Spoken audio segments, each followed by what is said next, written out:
Right now, the macro backdrop for the next major alt season is 99% complete. Year over year liquidity is finally heating up for the first time since 2021. A wave of new altcoin ETFs are expected to be approved in 2025, and the coming rate cuts are setting the stage for a massive credit expansion. But all of it hinges on one final signal, a signal that my Omni Cycle framework has been waiting for. In this video, I'm gonna reveal what that final signal is, why it's the key to unlocking crypto's first 5-year cycle, and exactly when I expect it to give us the green light for crypto's next parabolic alt season. If you guys have been following me for a while now, you know that I'm obsessed with what actually causes the 4-year cycle and the underlying conditions that create something like alt season. And as a part of this process, to try to break things down into first principles, I created something called the Omni Cycle framework, where I basically take a bunch of different macro data points, a bunch of different crypto on-chain data points, and I compile them together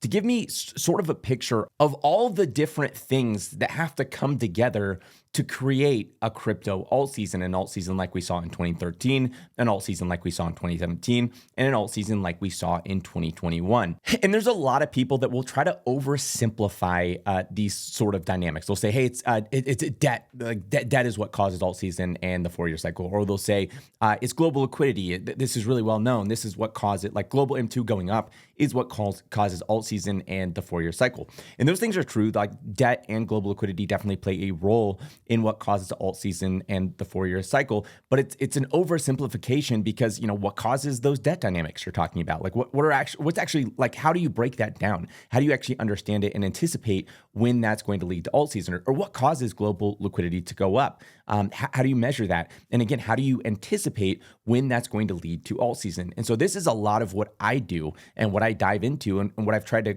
create and kind of quantify with the Omni Cycle framework. And this Omni Cycle framework measures various macro data points, everything from the Fed, the RRP, different metrics around credit, manufacturing, liquidity, global central bank policies, and a range of other data points to try to get a full comprehensive picture of the underlying conditions that typically lead to an alt season. In total, it measures about 94 different distinct data points to come up with this comprehensive picture. And my dashboard simplifies these things into a red dot, a yellow dot, and a green dot. And the more red dots you have, it means like the further away from those alt season-like conditions that are required you are. And the more green dots you have, that means the closer you are to those alt season conditions that are required, for something like what we saw in 2013, 2017, and 2021. And from 2022 up until this point, the majority of the dashboard has been sitting either red or yellow with very little green in the dashboard. We just have not had the conditions required for an alt season between 2022 and today. And we can actually see this in a variety of different charts, not just my Omni Cycle framework. For example, I've pointed this out in past videos, and you have guys out there like Raoul Powell who have pointed this out as well. Each uptick in alt season correlates with an uptick in the ISM Purchasing Managers Index. And you could basically think of this as a measurement of how hot the economy is running. And this has nothing to do with crypto. There's absolutely no crypto data that comes into this. This is all manufacturing data. But very clearly on this chart, you can see the 2013 alt season right here. You can see the 2017 alt season right here. And you can see the 2021 alt season right here. And you can see that since 2021, this has been a very weak chart. We've been sitting below the 50 mark. We've had only a couple, breaths of air above that 50 mark, but nothing like what we saw in 2013, 2017, and 2021, which is why we have not had a broad alt season up until this point. The underlying conditions that cause alt season, that cause a move out in risk assets, and that ultimately cause the ISM to peak above 50 like we've seen in the past, like historically has happened since 1948, have not been present since 2021. And that has to do with the unique dynamics and policy decisions that happened post-COVID. This was a revolutionary time for policy decisions. A lot of crazy policy decisions were made that completely reset the pattern that had happened previously up to this point and started a brand new pattern. And this is one of the reasons that I say this is going to be crypto's first 5-year cycle. And everything you know up until this point about the 4-year cycle should be, in some cases, thrown out the window, because that old 4-year cycle came from the 2008 financial crisis. The 2008 financial crisis was also a very historic time for policy decisions that caused a ripple effect that led to the pattern you guys know and I know as the 4-year cycle. But 2020, the COVID crisis in 2020 disrupted that and caused a brand new pattern because of a brand new set of policy decisions. And this is another chart that I bring up all the time, but also illustrates exactly what I'm saying about the Omni Cycle framework, that the underlying conditions that have been required for alt season have not been present. This simply measures global year-over-year momentum in liquidity. And you can see in 2013, we had this huge burst of liquidity. 2017, we had this huge burst in liquidity. In 2021, we had this huge burst in liquidity. But after 2021, not only did we not have a huge burst, but we actually had negative growth in liquidity.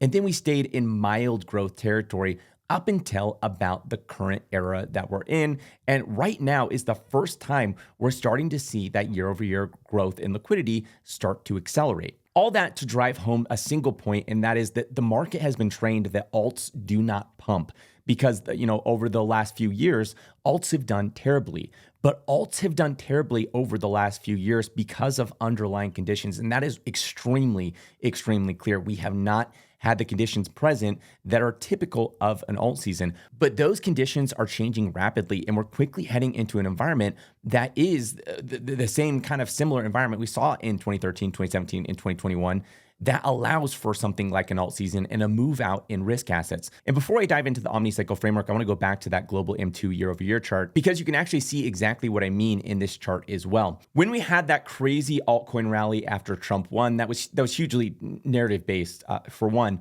but some of that was actually liquidity driven. As you can see, we had this huge burst in global year-over-year liquidity right here leading up to that election. But that quickly retraced back down, which is why we ended up seeing that retrace back down in the markets. But you can see since then, global year-over-year liquidity has gone quite a bit higher and shown a lot more strength than we've seen this entire, since 2021. This is the most strength we've seen in liquidity since 2021. And I point out a lot that everyone likes to use this chart for M2 and global liquidity, and it's completely useless. You can see it just literally goes up and to the right. This is what liquidity does. Governments print money. Liquidity is constantly going up. This actually doesn't matter as much as people make it seem like it matters. What matters is this. What is the speed of liquidity? How fast is liquidity going up relative to what it normally does? And when liquidity accelerates a lot, that's when you get an alt season like environment. And we're finally just at the cusp of seeing this start to happen this cycle. But people are thrown off because this is late. It's almost we're halfway through 2025. Typically, this acceleration actually happens the year before we have a blow off top, not the year during. And this is causing a lot of people to kind of come out with these crazy ideas and crazy claims because they're trying to fit everything into this typical 4-year cycle. But as I said, the 4-year cycle, it should be completely thrown out the window, and you should be in recording mode, trying to figure out the new pattern, because the policy decisions that caused the 4-year cycle in the first place have been disrupted by the policy decisions during the COVID era. And at least from what I'm seeing right now on this global M2 year-over-year chart, it looks like alt season is just starting to load. And it's really difficult to look at this chart and not come to the conclusion that global year-over-year liquidity growth is just starting to accelerate. It will likely bleed heavily into 2026, which leads to my conclusion of the 5-year cycle. And I have a lot more to back that up with. And I'm going to go into that a little bit later in this video, but I wanted to show you guys this chart first. Okay, so this is my Omni Cycle framework. I actually blur out the metrics that I use on purpose because I like to keep that private. And for the past couple of years, these metrics would have been, like I said, sitting in the red or the yellow. And it's actually just recently in the last few months that all of these have started to really flip green. And these individual metrics are the core metrics that make up those conditions that cause alt season. And the way that this is built is I went back to 2013, 2017, and 2021, and I measured the conditions that were present there as kind of like a baseline requirement for this kind of risk on movement that we see in alt seasons. And as of right now, we have enough of these metrics flipped green that according to the Omni Cycle framework, the alt season gate is open. And that can be summed up in these 3 rows. The first one measures how much money is either being put in or taken out of the financial system. The second one's more of a measure of sentiment. Are investors risk on or are they risk off? And the third one is what we just talked about, global M2 year-over-year momentum. Is it growing fast? Are we seeing a huge spike in year-over-year liquidity growth, or is it deaccelerating, etc.? And all of those gates are open. Everything's looking good on that front. So basically think of it as like the fuel for alt season is available and it is ready and it's primed to go. We're just missing 2 key ingredients. The first thing is the liquidity release gauge, and the second thing is the actual spark that kicks off alt season. As far as the liquidity release gauge goes, it's made up of two things within itself. That you have the liquidity sink basket and the private credit thrust. Right now, the liquidity sink basket has one red dot, two green dots.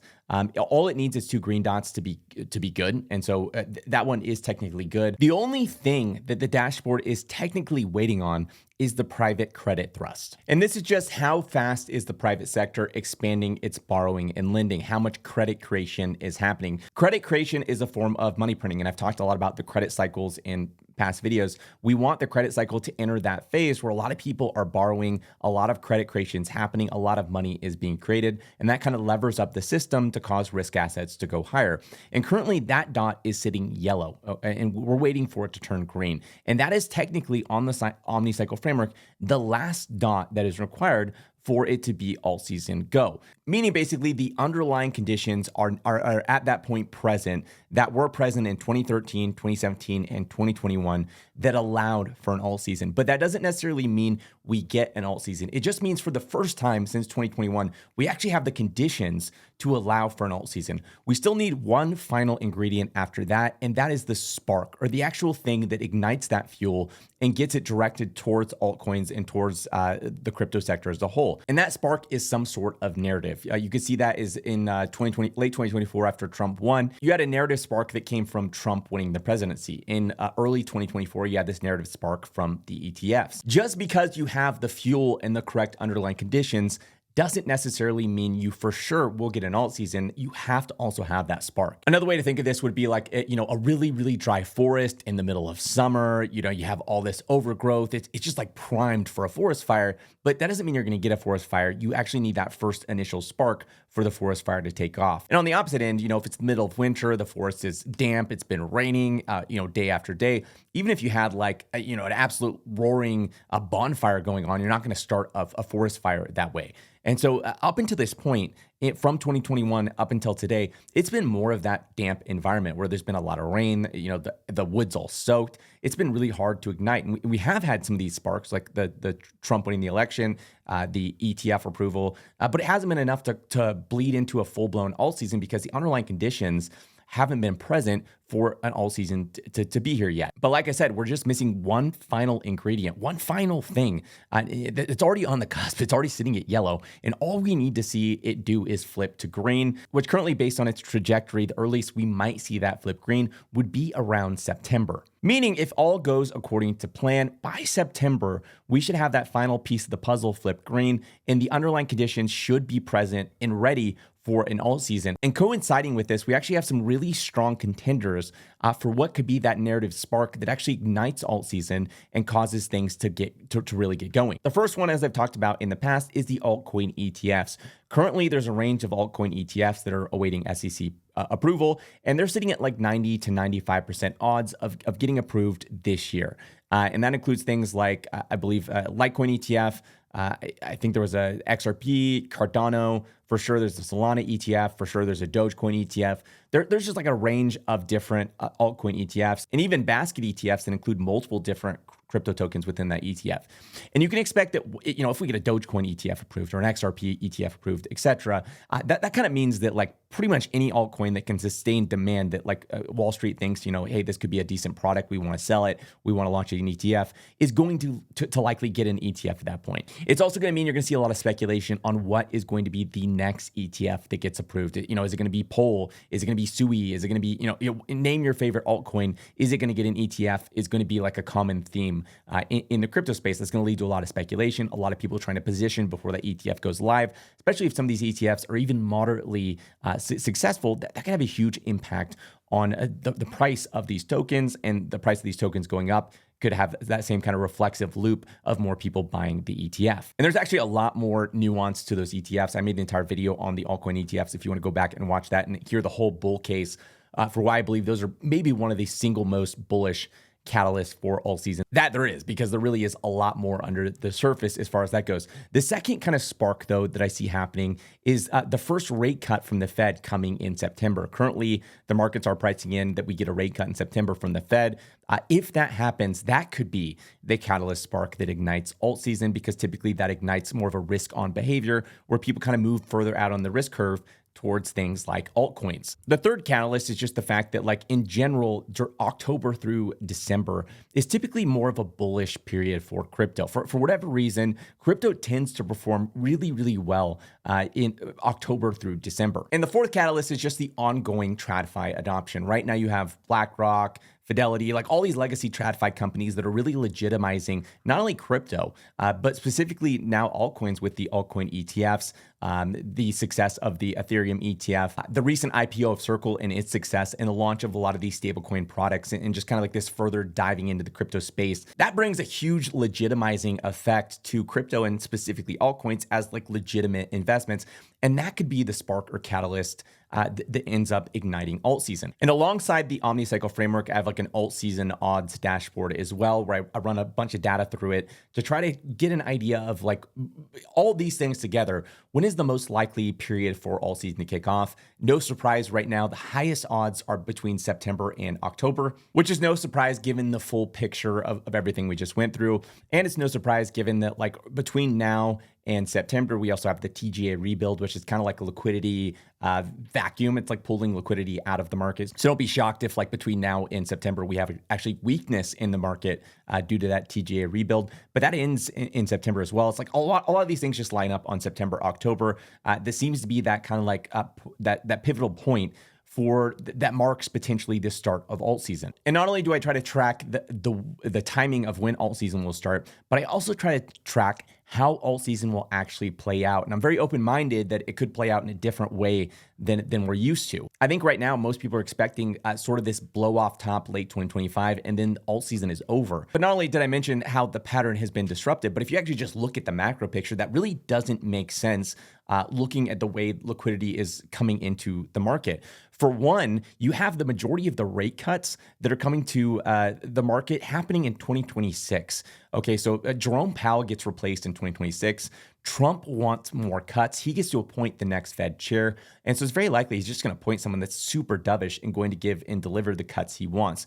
The reason Trump wants cuts is because it's actually very pivotal to his plan. Also, you got to consider we're going into midterm elections, and Trump wants the economy really pumping along.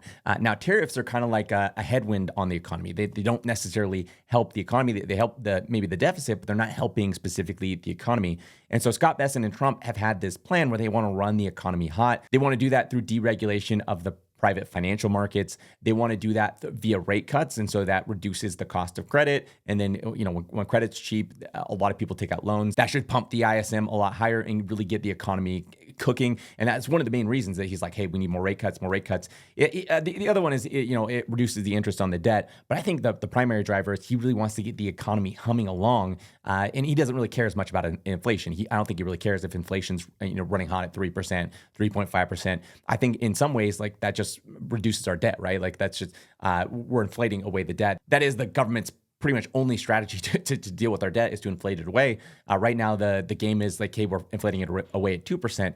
But for Trump, I don't think he cares like 2% versus 3.5%. So the majority of those rate cuts are likely to take place in 2026. You have the SLR exemption that's maybe takes place at the end of this year, maybe early 2026. And so, but the second order effects from that come in play in 2026. Liquidity just started peaking up, and like I said, typically it kind of peaks up a year before we have that blow off top, not the same year as the blow off top. The ISM still hasn't crossed 50, and typically that happens a little bit in advance of that blow off top, not like at the exact same time. So there's a lot of these like macro factors that really point towards, hey, we should see some action in 2025 just based off first principles that we're going to get a huge flush of liquidity. So why are prices going to go down? Like why would we see the markets crash if all this new liquidity is coming to the market in 2026?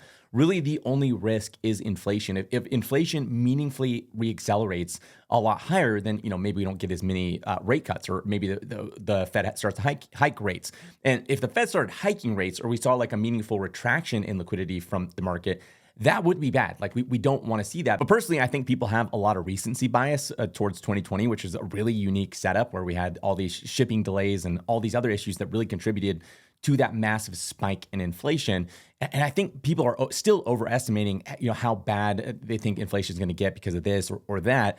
And really, I think it should be about neutral, right? Like maybe it peaks up to 3%, 3.5%, as some of these like delayed tariff responses come into the economy. But as a whole, I don't think it's going to get out of control. And my model also doesn't see it currently getting out of control. So the current odds right now, according to my model, are that the highest probability is a two-stage bull market, where basically we see a burst, pause, and then blow off top in late 2026. That currently sits at 41% probability.